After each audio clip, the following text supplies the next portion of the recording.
Hey everybody, Tim here. Today's episode of Star Trek Voyager, Season 6, Episode 12, Blink of an Eye.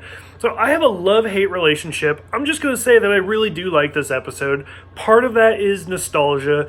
I remember this one when it first came out and it first aired. I was totally enamored by it. I absolutely loved it. I thought it was great.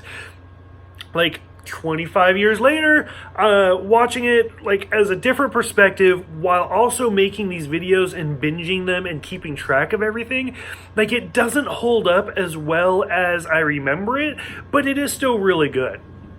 A couple notes right off the bat. The title, Blink of an Eye, is very, very similar to Wink of an Eye, which is the title of an original series episode, which also had to do with people moving faster than normal. But they had the special belts or whatever. It was weird. Anyway, also, I feel like I've said this a lot in Voyager, and I kind of want to go back and watch some of my videos.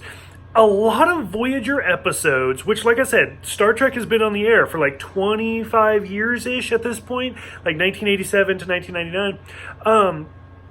I feel like a lot of Voyager episodes is a lot of material packed into one episode. Go back to the original, The Next Generation and stuff like that.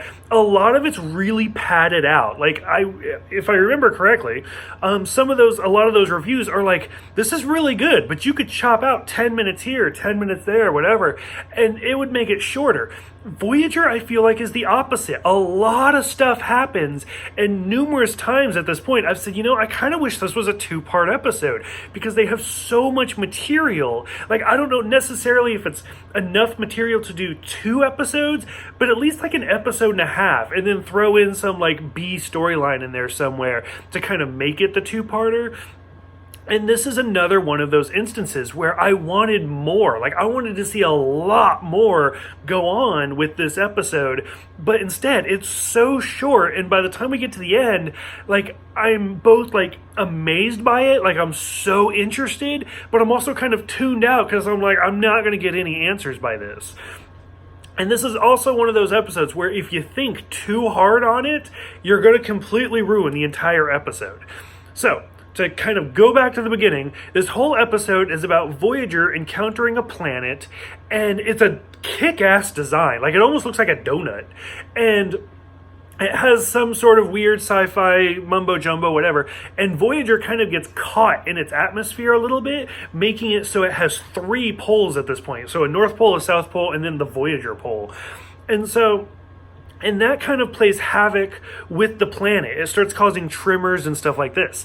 Now, on the planet, we see when Voyager first kind of gets stuck, and it's almost like cave people there, and they look up and they're like, holy shit, there's a new star. And, I mean, they don't say that, obviously. But, so it's kind of interesting.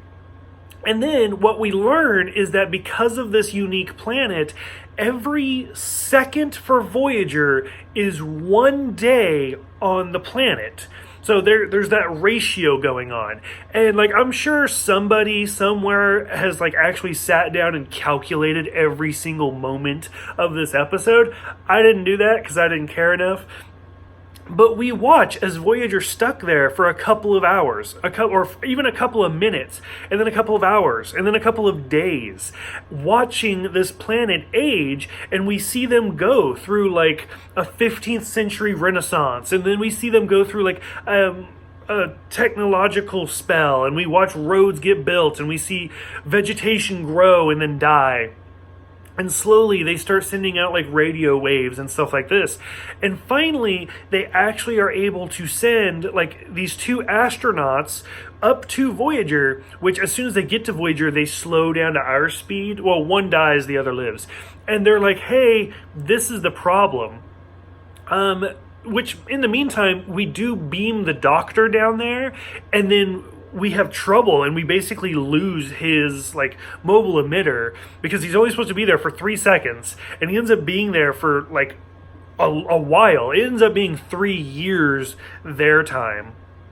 And so finally they're like, look for opera, look for this, look for that. And they finally find him on the edge of the continent. And in this time he has a roommate, and then he talks about how he had a child whether that's it had to have been adopted or surrogate, obviously. But the fact that the doctor actually had like a family in 3 years, it's like, okay, this is like all sorts of stuff's going on. So as we continue through it, it's really kind of interesting to watch. Like, the Doctor finally comes back. This astronaut is up in Voyager and talking to us about it. And so we finally send him back down. And he's like, I'm this astronaut from this time. And they're like, dude, that was like 50 years ago. Clearly you're a liar and you're dead. He makes it down there, and like, I think they say like a year or something goes by for their time, and they're like, well, clearly they didn't believe him. And then before you know it, 2 starships actually come up and pull Voyager out because they've gotten so technologically advanced that they've actually surpassed Voyager at this point. And Voyager's like, okay, well, thanks, bye. And they leave, and that's kind of the end of the episode, is that astronaut looking up into space as an old man now.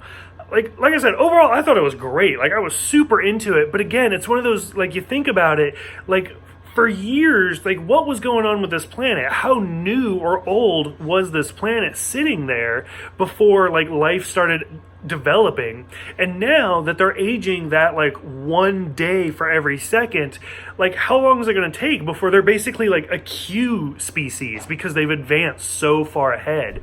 Like, it's really interesting, but if you think about it too hard, you instantly start to lose it. So for those who have seen this one, what did you guys think? Did it stand out to you? Did it not? Go ahead, let me know. Thank you guys for everything, and I will see you guys next time for Virtuoso.